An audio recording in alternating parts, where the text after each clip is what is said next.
No, don't use this. Use this. The lighting sucks. I'm not quite sure what's wrong. Anyway.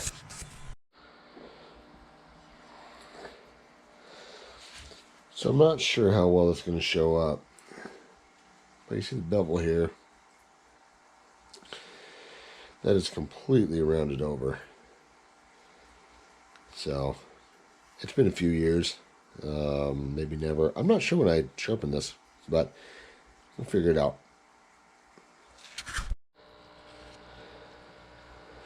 So what we have is a bastard file. So there's like a coarse side and a less coarse side.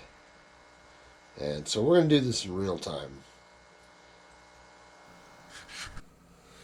So one thing to remember, right? These files only cut in one direction. So you're really putting pressure on one half of the movement.